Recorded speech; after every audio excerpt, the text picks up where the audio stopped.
back to the plant-based podcast Asia, and today actually not from Asia but for a special episode directly from Europe.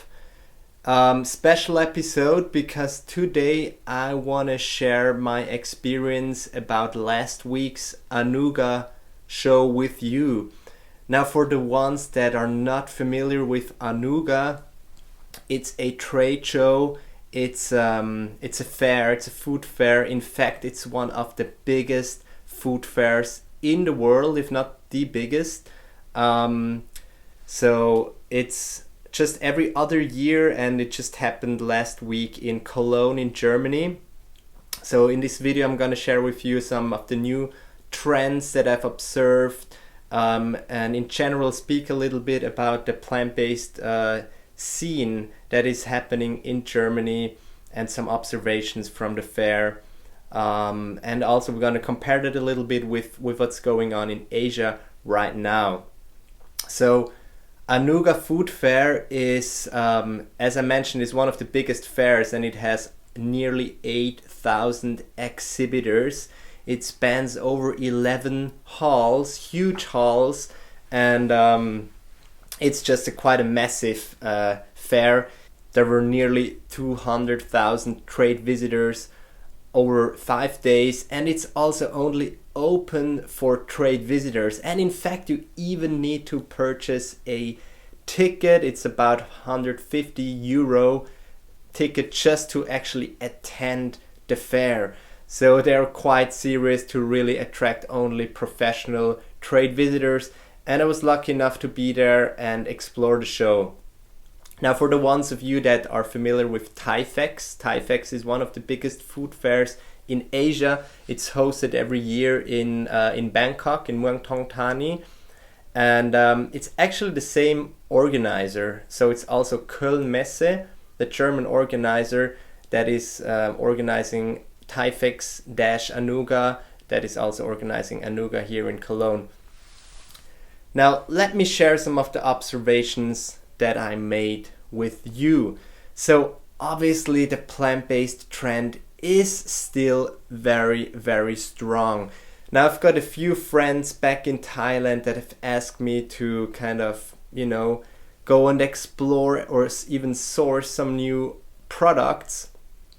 And, well, there is definitely a lot of exciting things going on in the plant-based food space.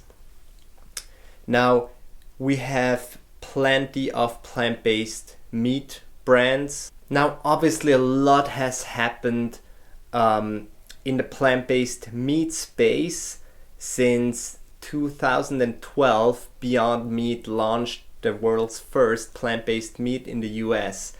Now, of course, they're still around. They were at the fair also. They've got some new products. And there are a lot of other smaller brands that are launching their plant-based meats from all over Europe, actually from all over the world. And I've tried them, and they start to taste better and better.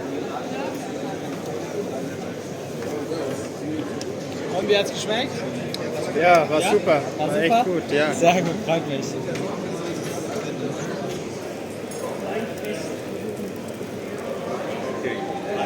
I tasted the last one. I think.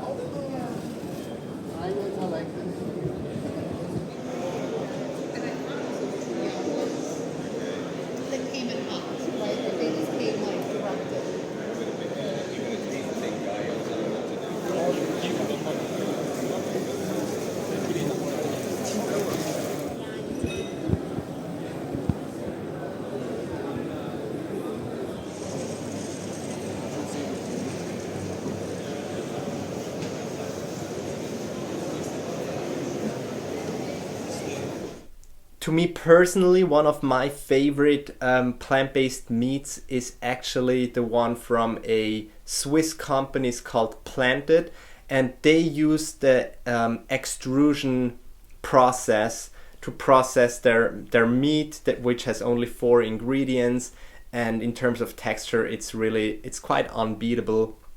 I have to say, it's very tasty too.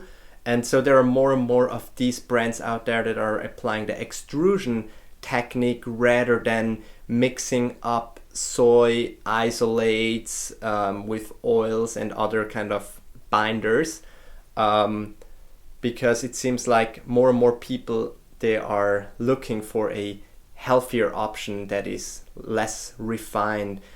Now again, for the plant-based meat, that's nothing totally new. It's something that has been around for the last 10 years, but I definitely found their products are getting better and tastier. However, what was quite new and probably at the center of the show, at least for the plant-based sector, were a lot of seafood alternatives. Again, plant-based seafood products have been coming out over the past few years, but they're quite tricky to mimic, to copy, right?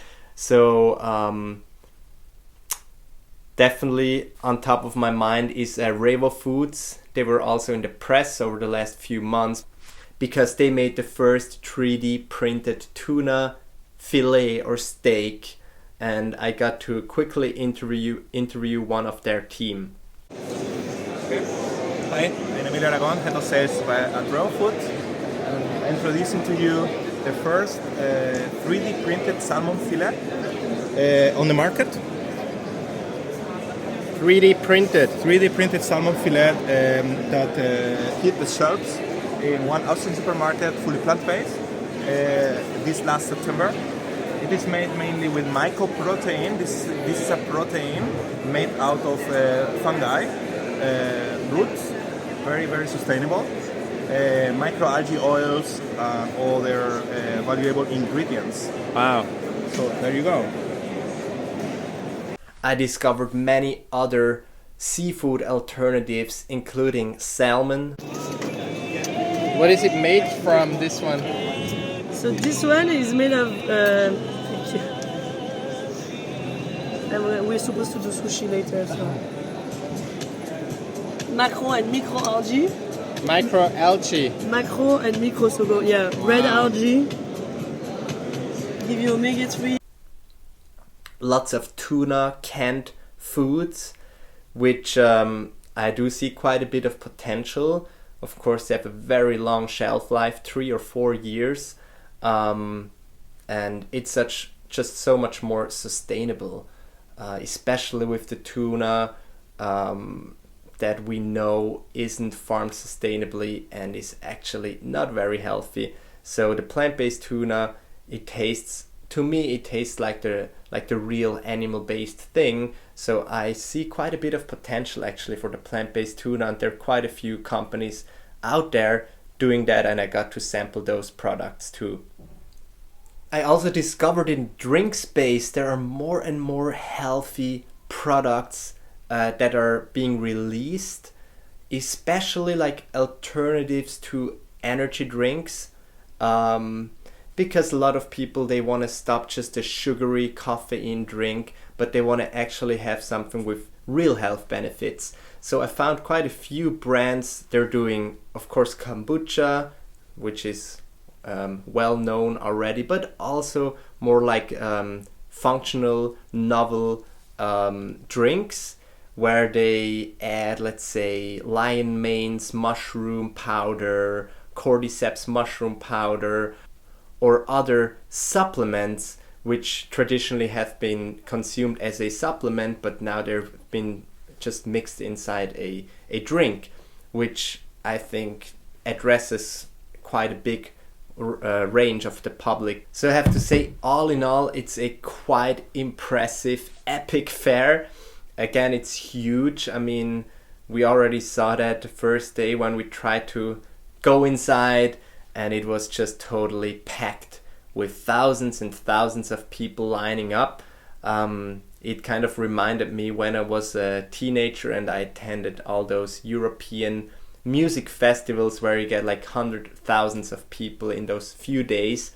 Yeah, it had a little bit this similar kind of vibe. But let's talk apart from the trade show itself, a few observations that I've realized, that I think we can also learn and apply more in Asia, in Thailand.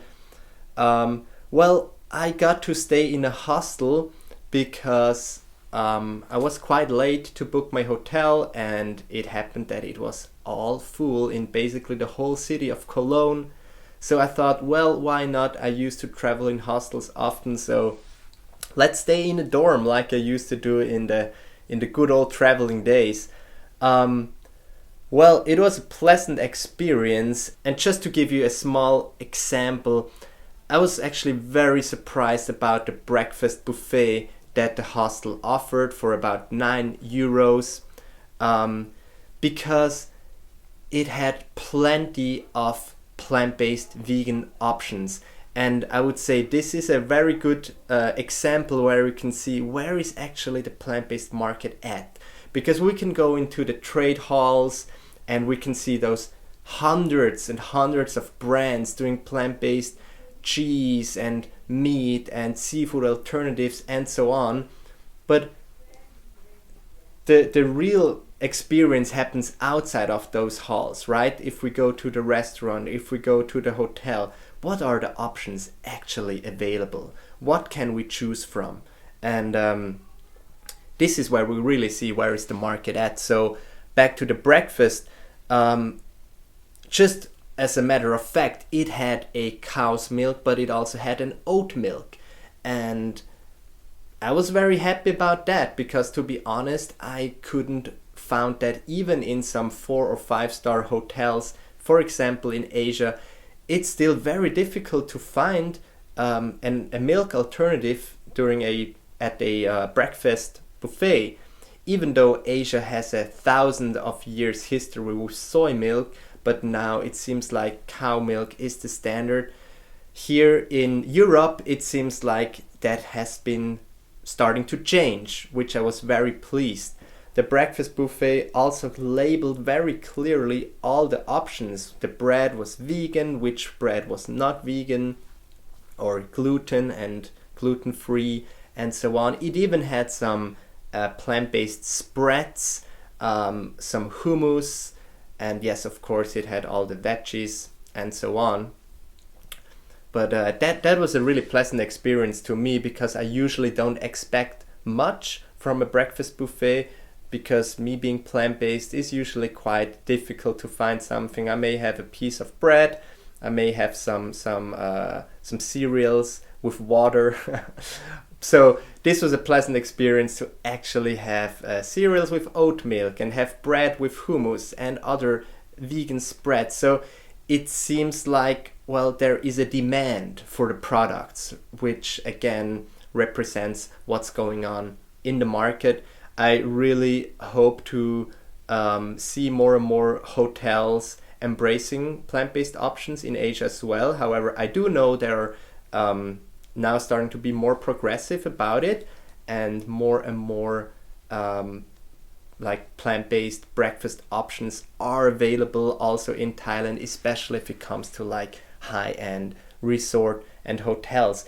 It is just it's just a fact. The demand is growing, and even if the demand isn't growing as much as some of us wish, like one of my guests shared in a podcast before, Mike Yang it was, he also mentioned that first we have to put out those options, right? So if the hotels, if the restaurants are putting out more and more plant-based options, then people sometimes even without realizing, they just start eating and start consuming them. And of course that would just have an amazing benefit to the, to the planet and to your health and to animal welfare and so on. Furthermore, Cologne is a super beautiful city and it has lots of vegan restaurants, and I visit a few of them. But even more important, I think, is to see that pretty much every other restaurant would have at least a few vegan options on their menu, plant-based options on their menu. So you could go to a pizza place, to a burger place, wherever, and there would be at least 2, 3, 4 or more plant-based options to choose from. So again, showing us the demand is quite high in Germany for these products, and restaurants are starting to be more and more creative, which is really great. Well, I guess that's it for today. I hope I could share some valuable insights about Anuga Food Fair with you. If you've never visited one of these fairs, and for example, if you're in Asia, I highly recommend you to visit TIFEX, which is usually in May every year.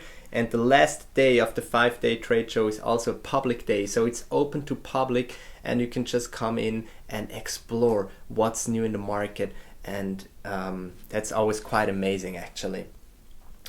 So please help to leave your comment, share your thoughts. Have you visited a trade show before? Maybe you've been to Anuga also, and you catch some products that I didn't see. Then please also let me know. And as always, help to inspire, educate and connect with others by sharing this episode and by subscribing to the channel. I'm your host Nick, and I'm looking forward to see you next week again.